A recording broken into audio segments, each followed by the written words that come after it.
ایک ہی سال کے بعد اللہ تبارک و تعالیٰ نے ان کو اتنی خطرناک بیماریوں میں مبتلا فرمایا کہ ان کے گوشت سب نکل جاتے تھے، صرف ہڈیاں باقی رہ جاتی تھی، جیسے کہ کسی مردے کا ڈھانچہ ہو۔ چلتے پھرتے ان کے گوشت جھڑنے لگتے تھے، اور پورا گاؤں اسی بلا میں مبتلا ہو کر ہلاک ہو گیا، ختم ہو گئے۔ اب دیکھیں یہاں پر کچھ چیزیں جو ملتی ہیں ہم کو، حضرت ابراہیم علیہ السلام کو آگ میں ڈالنے کے بعد جن جن لوگوں نے مدد کیا آگ جلانے کے لیے، ان کے ساتھ برا معاملہ ہوا اور پھر عذاب میں وہ گرفتار بھی ہوئے۔ لیکن جو لوگ ایمان لائے اور جو ابراہیم علیہ السلام کی سلامتی کی دعا کرتے رہے، حتیٰ کہ جانوروں میں بھی اللہ نے ان کو عزت بخشی۔ ایک روایت میں یہ ملتا ہے کہ اس وقت گرگٹ جو ہے یہ آگ کو پھونک مار رہا تھا کہ آگ اور بڑھ کے نبی اللہ ابراہیم علیہ السلام کو جلانے کے لیے۔ اور روایت میں ساتھ میں یہ بھی ہے کہ ہنس ایک پرندہ ہے، اس کے متعلق ہے، اور بعض میں ہے کہ مینڈک ہے۔ انہوں نے اپنے منہ سے پانی کے قطرے گرانے شروع کیے آگ کے قریب، جبکہ آگ تک تو یہ نہ پہنچ سکتے تھے کچھ نہیں، کس لیے کہ ایک ایک قطرہ اس میں جائے تو آگ بجھ جائے۔ اب حدیث میں ہے، رسول کریم صلی اللہ علیہ وسلم کے فرامین کا مفہوم ہے کہ گرگٹ کو جہاں دیکھو تو اسے مار دو، ثواب ہے، اور ایک ہی بار میں مارنا اور ثواب ہے۔ گرگٹ کو مار دینا چاہیے کیونکہ وہ گستاخ رسول ہے۔ رسول کریم صلی اللہ علیہ وسلم کے فرامین سے یہ ملتا ہے کہ وہ نبی اللہ خلیل اللہ ابراہیم علیہ الصلاۃ والتسلیم کو آگ میں ڈالے جانے کے بعد اور آگ بھڑکانے کی خواہش کرتا رہا، اور پھر ساتھ میں ہی بزرگوں نے یہ فرمایا نہ مینڈک کو مارو نہ ہنس کو مارو، دو بھی اس میں۔ کیوں؟ یہ ایک نبی کی آگ کو بجھانے کے لیے اپنی جتنی ہو سکی وہ کوشش کرتے رہے۔ اب یہاں سے پتہ یہ چلتا ہے گرگٹ کے پھونکنے سے نہ آگ بڑھ سکتی تھی، کتنی پھونک ہو سکتی، اور نہ ہی مینڈک کے پانی ڈالنے سے آگ بجھ سکتی تھی، لیکن دونوں نے اپنے اپنے حصے کا کما لیا۔ اس کا مطلب یہ ملتا ہے کہ فقط نیتوں سے ہی آدمی کے خوش نصیب اور بد نصیب ہونے کا پتہ چل جاتا ہے۔ تم نے اگرچہ وہ کام نہیں کیا لیکن تمہاری نیت تھی، اسی لیے میرے آقا صلی اللہ علیہ وسلم نے فرمایا قاتل اور مقتول دونوں جہنم میں جائیں گے۔ قاتل اور مقتول دونوں جہنم میں، یعنی دونوں کی لڑائی ہو رہی تھی ایک دوسرے کی، اور ایک نے قتل کر دیا دوسرا قتل ہو گیا۔ قاتل قتل کرنے والے کو کہتے ہیں، اور مقتول جو قتل ہو چکا، اور میرے آقا صلی اللہ علیہ وسلم نے فرمایا دونوں جہنم میں جائیں گے۔ میاں مقتول کا کیا جرم ہے، وہ تو بیچارہ آلریڈی مر گیا۔ قاتل سمجھ میں آتا ہے کہ اس نے تلوار اٹھائی اور مارا، یہ مرڈر کیا ہوا ہے آدمی، یہ کلر ہے، اس کے متعلق تو آیا، لیکن مقتول کے متعلق کیا ہے؟ جانتے ہیں آپ میرے آقا صلی اللہ علیہ وسلم کے فرامین کی حکمت کیا ہے؟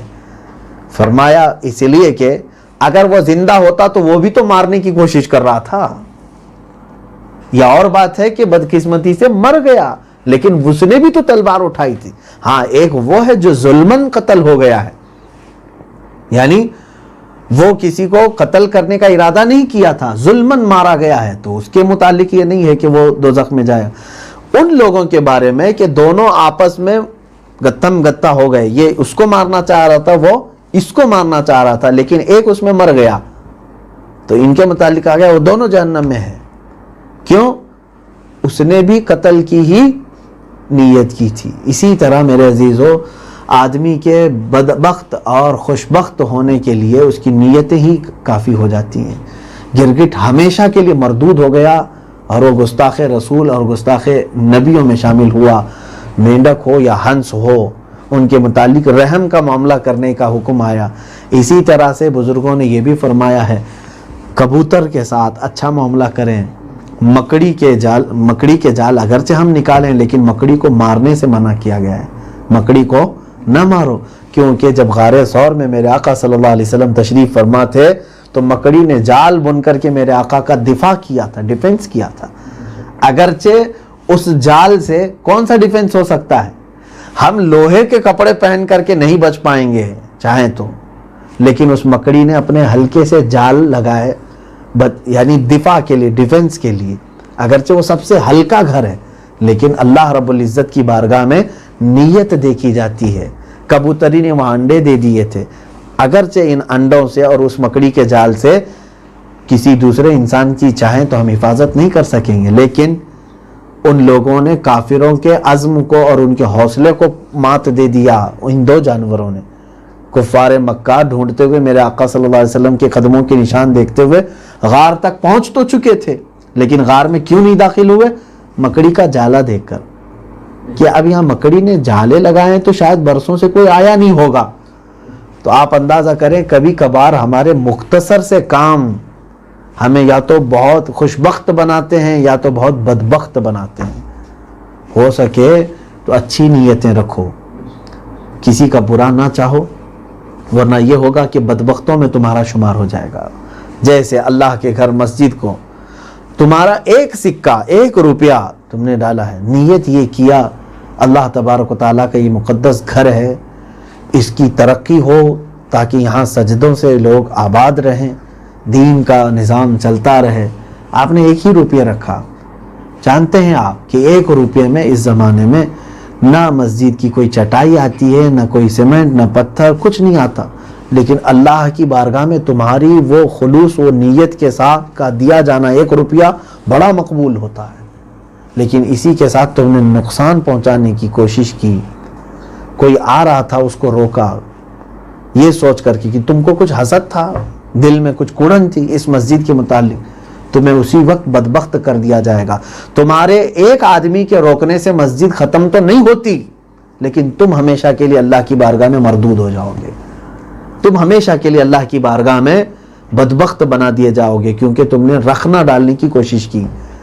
آج اس پورے واقعے سے اور بھی دیگر انبیاء اکرام علیہ السلام کے تذکرے موجود ہیں، حضرت داؤد و سلیمان علیہ السلام کا، حضرت لوط علیہ السلام کا، حضرت زکریا اور یحییٰ علیہ السلام کا، حضرت یونس علیہ السلام کا، حضرت ایوب علیہ السلام کی، یہ تمام تذکرے ہیں، پھر انشاءاللہ العزیز دیگر تفاسیر میں عرض کیے جائیں گے۔ مگر ابراہیم علیہ السلام کے ان واقعات سے میں صرف اتنا سبق لے کر کے آپ کو نصیحت کرنا چاہوں گا کہ ہو سکے تو اچھے کاموں میں سپورٹ کرنے کی کوشش کرو، تاکہ اللہ تعالیٰ کی ہمیشہ کی رحمت تم پر آ جائے، اور نہیں ہو سکتا تو خاموش رہو، یہ نہیں کہ نقصان پہنچانے کی کوشش کرو۔